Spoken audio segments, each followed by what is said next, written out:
Welcome, everybody. This is online learning advice for middle school parents. What we are doing as a part of this particular webinar series is hopefully getting parents a little de-stressed. There are all kinds of things related to online learning that can be a bit challenging. That's not news. On the other hand, there are all kinds of cool resources out there that can help you out. So as we move along, hopefully you'll find that these ideas are useful for you. You're going to see plenty of images in these slides. We take those images from sites where they are legally available to be used. Big fan of sites like Unsplash and Pexels and things like that. If you're curious about that, feel free to get in touch with me. And let's start with a thank you to you for joining us, either in person now as we record or by watching the recording that you can get to on nextvista.org. We have loads of webinars and content for educators and parents, and we hope that the videos in our library will be interesting to you as well. We'd like to say hello, and we'll start with a hello from my colleague in this, Tatiana LaGarde. Thanks, Rushton. I'm very happy to be here, everyone. I'm a former high school teacher and have been home learning with my 2 school-age children for the last 3 years now. I look forward to sharing some of my experiences and some of the tools that we use and helping to answer any questions you might have as we go through this journey.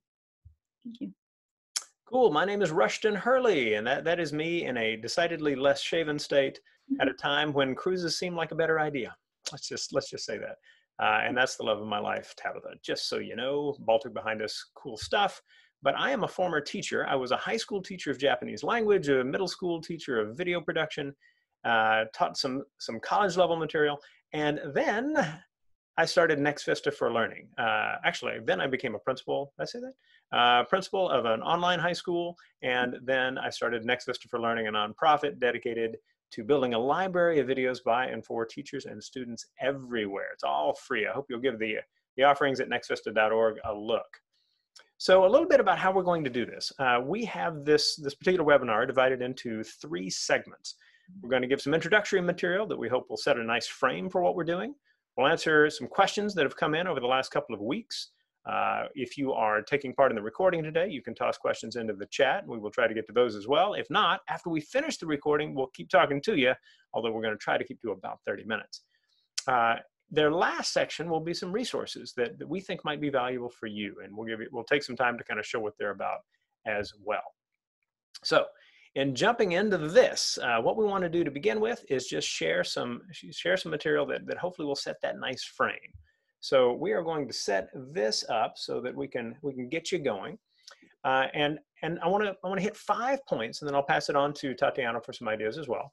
And we're going to start with connecting with the school. So getting to know what's possible at school for your child is a matter of good communication, whether your child is entering middle school for the first time or has 1 or 2 years there under the belt. When getting to know a school, many parents miss opportunities by asking the wrong questions.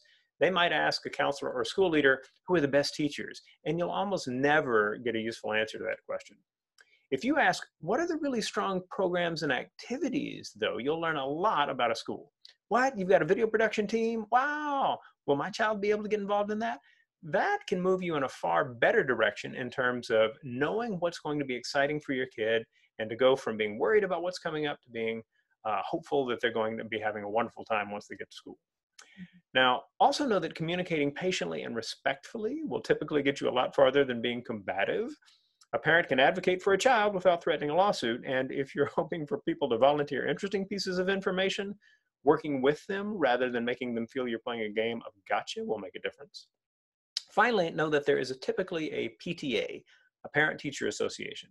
You can join that, and that will give you plenty of avenues for asking questions you might have. Now, let's talk a little bit about the summer. The summer slide, forgetting during the summer what was learned the previous year, is real, but with a little work on your part, it's mostly avoidable. The critical piece of this is to know what the most important things are from the classes that are finishing now, and keeping them on your child's radar. It isn't that you'll be teaching these, but rather that your child has the chance to think about them often enough to make it more difficult to forget. This applies to any kind of break from regular classes, whether it is a holiday, a vacation, a pandemic that takes them away from school, whatever it may be. This is a really good strategy for helping kids not forget the things that they have been introduced to over the last 8 to 9 months or so. And soon, Tatiana will talk to you about finding and using the learning standards for what your child has covered before. With a few good terms and Google, you can go a long way in preparing yourself and your child for what's to come. I would also say that it is very important to be organized. As you're gathering info about what you want to keep on your child's radar, try having a single place where you keep that and other info about the school. If you are working with a spouse on this, you might keep it in a Google Doc or similar web-based spot so that you can always each get to the most updated info. In addition to learning content, this would include questions you put out to the school and when you do, and their answers and when you get them, the people you talk to, parent groups you find, things like this. If you're working to help your child bring things forward on his or her own, that self-directed piece, you might give incentives to bringing key ideas back to you on a regular basis. Some make a game of that, but what that looks like depends on the family. Anything that can prove useful in helping a child not always need to be reminded is worth exploring. For many parents, here's an issue that they think about a lot. How much screen time is too much? Now that actually depends on all sorts of factors, most notably what kind of screen time a child is getting. The American Academy of Pediatrics distinguishes between recreational and positive screen time. Positive time might be an educational game, a virtual field trip, or even a video chat with family members in other places. Recreational time might be video games or TV, but even there, the simple distinctions may not tell you what's important. It might be that a video game is helping develop a level of determination to solve challenges, and a TV show watched and discussed together might be helpful too. If you're watching a show together, after all, it provides reference points for other conversations, and it's easy to be the one that turns the TV off. Use that moment to also ask a student what he or she thinks of what you watched. You might get a great discussion out of it. What really matters from my perspective as an educator is whether a child can step away from a screen without that being a big problem. Help children with that by giving them time before the moment they need to set the device down. So, Chris, in 10 minutes, we're going to start dinner. Go ahead and wind down what you're doing. That kind of thing can go a long way. I'll also point out that there need to be activities away from the screen. Obviously, walks in the neighborhood and the like are really, really good for all sorts of reasons. Finally, know that what we're dealing with right now, while very difficult, may be a great opportunity to focus your son or daughter on larger ideas, important ideas. Learning isn't some race to cram in one's head a bunch of facts. It's not that memorization is unimportant, but far more important for determining how children can get excited about their futures and distinguish themselves for new opportunities are these traits: curiosity, creativity, self-direction, and responsibility. For these, you may have a special opportunity now to figure out what works really well for your children. If you are helping them develop these traits, you can be pretty confident that they'll be okay going forward.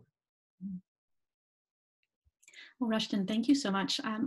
For learning standards, one of the reasons that I feel like this is a crucial piece for parents too during this time is that it provides parents a window into what the child is expected to learn in their current grade level and where they're going in the future years.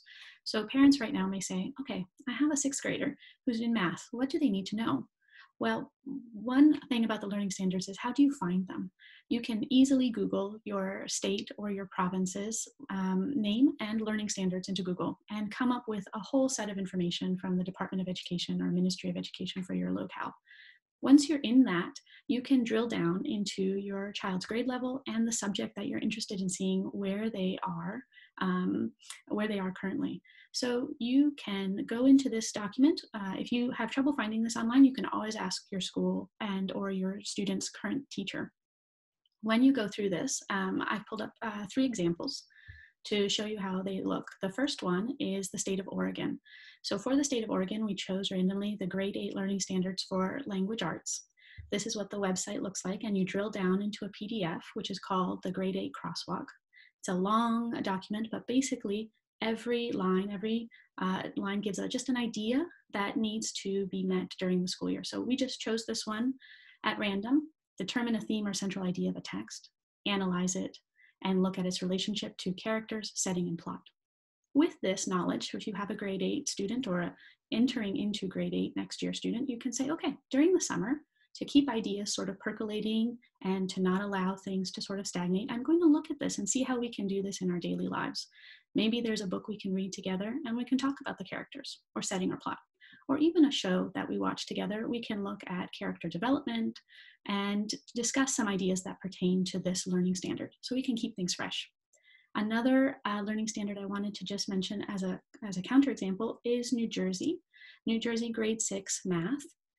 Also just an example of middle school math.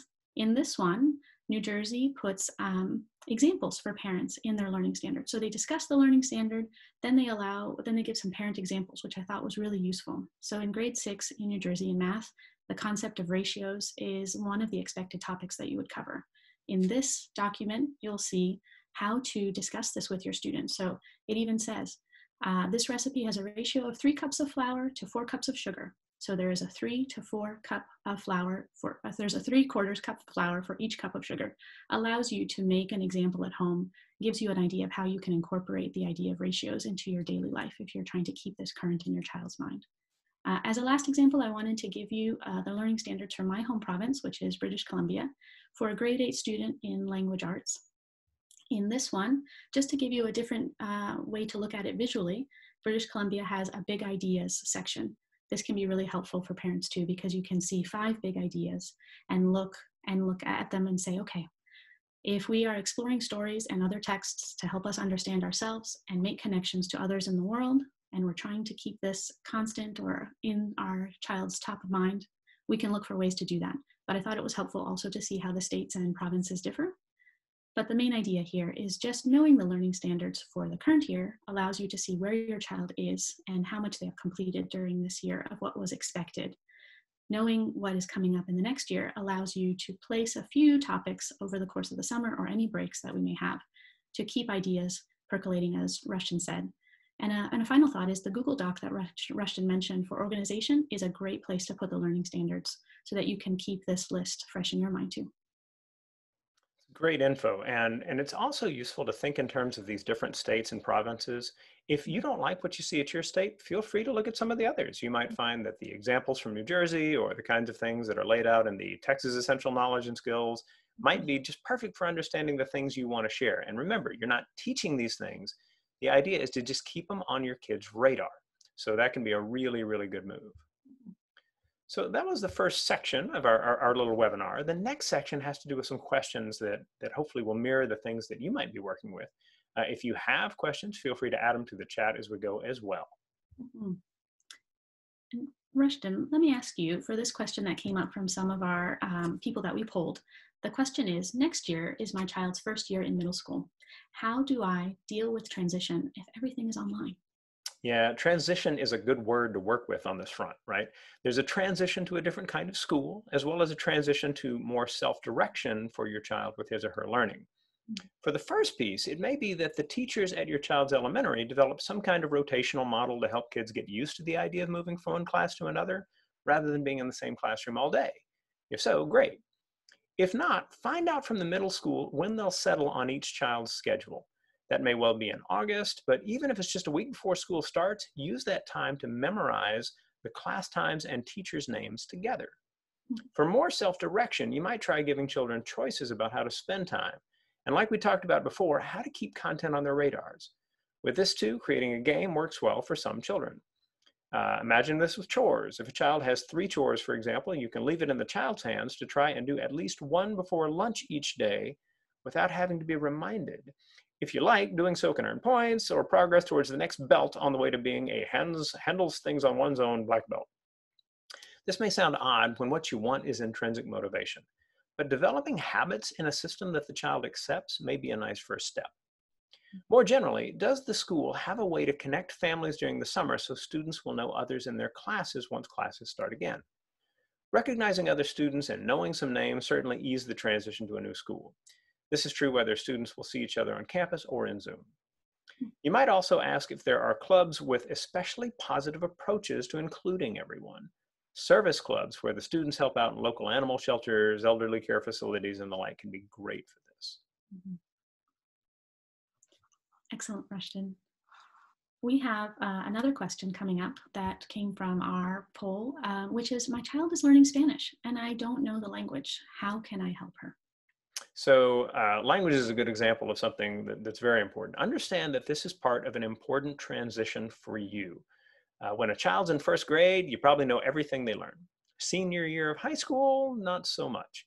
So over the course of time, you move from being someone with all the answers to someone different. So model what it means to be okay with not knowing answers, and perhaps also even being one who's willing to jump in and try to find out something new. Hey, let's search and see what we find, things like that. For language specifically, there are some fantastic resources available. A free website and smartphone app you might want to know about is Duolingo, Duolingo, which makes a game out of developing language skills. It rewards learning more and keeping a streak alive of daily lessons. That is a fantastic resource, Rushton. We use that here in my home, and my daughter loves to do it because she feels like she advances every day. And she also gets emails sometimes showing her how she's progressing among the levels. One thing we also do here is watch shows on Netflix and on YouTube that my kids normally watch in English, but they can watch in another language as well. One that we've enjoyed that is for our younger ones is Peppa Pig, because Peppa Pig is in a ton of different languages syndicated all over the world, but Paw Patrol, bigger shows for kids too, is something that you can watch in another language if you just want to develop or give practice for the capacity for listening. Rushton, we had a follow-on question from another person we interviewed, which is there something fun that my child might like to do that would also help to prepare them for the fall? Yeah, this falls into the realm of transitions as well. Matter of fact, Susie in the chat mentioned that students might be more hesitant if they are transitioning to a middle school with several feeder schools as opposed to everyone moving up together. That's really true. What you're trying to do is to identify places where there's going to be a chance to kind of help them with their confidence. And when you look at this about something fun to prepare for the fall, for almost all kids, the answer is yes, there is, right? And one way to do it is to think broadly about what it means to be prepared for when school starts. We talked a bit about content they'll cover. I mean, it's certainly good to feel confident about content, but there's also how to present what they know. So that may mean for you that your child needs help with writing, but an essay writing tutor may not be the fun thing for the kid. Maybe, it just depends on the tutor. But the child might be really intrigued at ways they can make cool videos to show what they're learning. Free tools like Adobe Spark allow you to learn something fun together, perhaps to make a video for a family member elsewhere. I'm going to show an example of this. Let me go up to the screen here a bit and show you what Adobe Spark looks like. So this is a free tool. You can sign up if you have a Google account. You can associate that. There are some other possibilities for just kind of not having to create a brand new account as well. But when you first look at this, it looks a little like it's some kind of PowerPoint, right? These are slides down here and you're just creating slides, but it's more than that. So let's say you're creating something for cousin Joanna, right? And so you say, hi, Joanna. All right. And so you add some text. Easy enough. You can make it a little bigger if you want, all good. Then you add another, what looks like a slide. It's really a component of our video. And your kiddo, Chris, is going to tell a little bit about something they learned. And oops, sorry, not that. What we want is actually an icon. So I'm going to go over here to icon, and then it asks for me to search. And so we'll go searching for trees, and we'll put some trees in there, and boom, we've got an icon with trees. I'm going to add another one and say, give me a photo. It'll actually search for photos. You can upload your own, of course, which is probably what you'll do. These are from Unsplash, which are legally available for you to use for free. And we're going to pretend just for these purposes that these are redwood trees, which they might be. Botany, not my strength. But looking at this, we look at this and we say, all right, here we go. We've got these three slides. How does that become a video? Well, the magic is right here in the microphone. So imagine I'm the kiddo. Hey, cousin Joanna. I learned a little bit about trees and I wanted to share it with you. Near our house, there are some redwood trees and they're beautiful and really, really tall. And I understand that they're some of the oldest things on earth. Now, you could go on and on, but the cool thing about Spark is that it's creating a video for you. This is what it looks like. Hey, cousin Joanna. I learned a little bit about trees and I wanted to share it with you. Near our house, there are some redwood trees and they're beautiful and really, really tall. And I understand that they're some of the oldest things on earth. Now, the beautiful thing about that is that it's just really, really easy, right? You can share this as a link to a very simple Adobe page, or you can download it in order to edit it or do some more with it. There are a lot of options in Spark for how you put these videos together. But if what you want to do is just get the kid confident that you can make a video, if you're doing a little report in class, this is a cool way to do it. It's easy. People will look at it and go, wow, that's fun, right? That's a good way to build confidence. And so that's another cool thing you can do, thinking about how to get ready for the fall. And that's a wonderful example. It looks so production ready. I think giving kids this idea of some simple tools, but it looks so professional. They can feel like, wow, I'm really showcasing something that looks top of the line, which is nice. In thinking about the summer, in some places there may be social distancing that continues, or there may be some questions about how to do enrichment activities if things like summer camps or sports classes and other things are offline right now. One of the things I wanted to suggest that has worked well for our family to give us some guidance on how to do activities that are enriching is the Scouts programs. For Girl Scouts and Boy Scouts, during this time of social distancing, troops themselves may not be meeting, but it's possible to do individual memberships for each of the Girl Scouts in the US and the Boy Scouts. And they have a program. For the Girl Scouts, it's called the Individual Girl Scout Program. It's $25 a year, but it allows you to do the badges and to, when you complete the badges, to receive them and put them on your vest or sash. For the Boy Scouts, it's similar. It's a little bit more expensive. It's $60 a year, but allows to do all the merit badges, submit the documentation that you've done them, and receive the product. We found in our family that this is a great way to orient ourselves around a topic. It's kind of like a unit study. Our kids will decide what they want to do. So they might choose an archaeology badge. Then we can go to the library or pull up YouTube videos or find things that fulfill the contents of the badge, but give us a lot of instruction, talking points, and even field trip ideas for things that we can do. Some of the badges are very simple. Go to your park and find an example of 3 leaves, and identify them. And so then we can pull out, an app that allows you to identify tree leaves. You can talk about the trees. What is their climate that they grow in? What do they produce? How do they survive? What is their cycle? In the course of completing the badge. So as Rushton mentioned with Duolingo, how you can sort of gamify this learning and you still get such a positive impact from it. We found that the merit badges for Scouts programs can be something that also allows us to sort of gamify some learning, but deep dive into particular topics. And if we let the kids choose the badges, so much the better, because they're more into it too. Rushton, we had another question that came up during our solicitation of comments for this webinar, and it was, my child has had trouble with school being closed this spring, to the point of not wanting to do any work online at all. How do I help them? Serious issue for sure, right? And if your child is shut down about learning, there probably isn't an easy fix. The school, though, probably has counselors who might now be quite familiar with kids having these similar issues, right?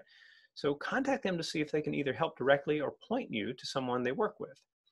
At a time like this, how you communicate with your child will be very important. So if you haven't already done so, think in terms of questions rather than statements. If you simply order a child to do their work and they're not doing it, you may not want to keep banging your head against the wall with an approach that isn't effective. Try asking your child if their classmates are handling things differently. They may feel, for example, that their classmates are doing fine and they're the only ones that are not doing well, right?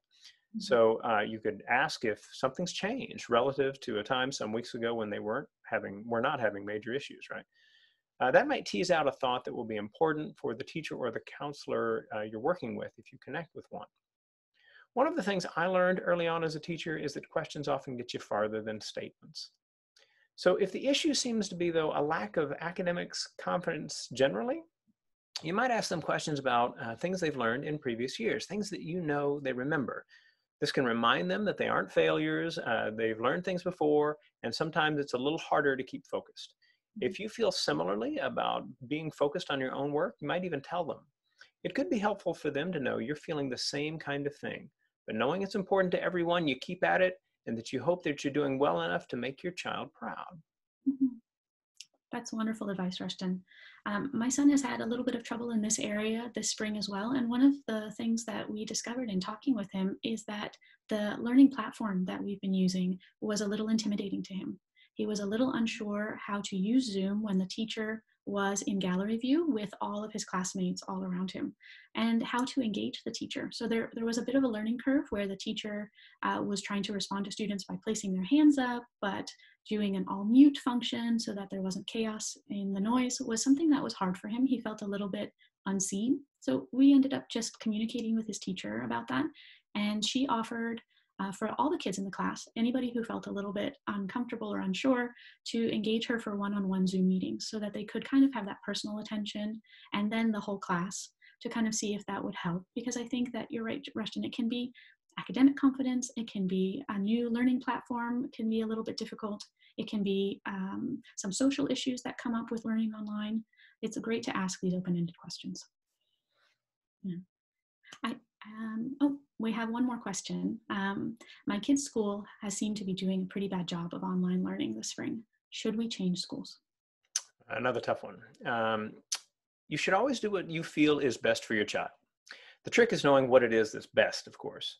So one question is how your child feels about change generally. If your child has trouble making new friends under normal circumstances, would a new setting now make the situation even worse, right? As for the quality of instruction this fall, though, you might ask for information about how teachers are doing professional development during the summer. It's certainly possible that they'll have to start the year doing online instruction. If a school leader can give you a good sense of what the group is doing in order to ramp up their game, that might be really encouraging. If they can't give you a good answer to a question about teacher training in early June, that's a warning sign. So factor in also any specialized services a school provides. If your child has a learning challenge of some kind, specialists may be very, very important for how the child keeps his or her confidence together, and this may guide your decision as well. You'll certainly need to know if your impressions of the school are more the exception or more the rule. Reach out to other parents to find out if they have the same feelings about what's happened in the spring. If you find that things have seemed okay to them, ask what has helped their child do better. They might have some really valuable insights for you. If you're considering another school, you'll of course need to do plenty of homework. In addition to the school's official lines about what they are doing, can you get plenty of parent impressions of what their children have experienced over the last couple of months in particular? If you can, talk directly with parents, teachers, and leaders of both the current and other schools before making what will be a big decision. Absolutely, Rushton. I would say also that if you do decide to stay in the same school that you have been in, what are some things that can be thought of ahead of time that if school closures continue into the fall or online learning continues, that you can buttress some of the challenges your school has been experiencing through things you're doing at home. So if you feel that there isn't enough online instruction or that you can supplement in some way, it might be worthwhile in your Google Doc that you're keeping about your organizational ideas for the coming school year to think, should we order some materials? Should we think about some experiences that we might be able to have? So let's make our way into the last part of our webinar this morning. And let's talk a little bit about the resources because all of these resources are in the slides.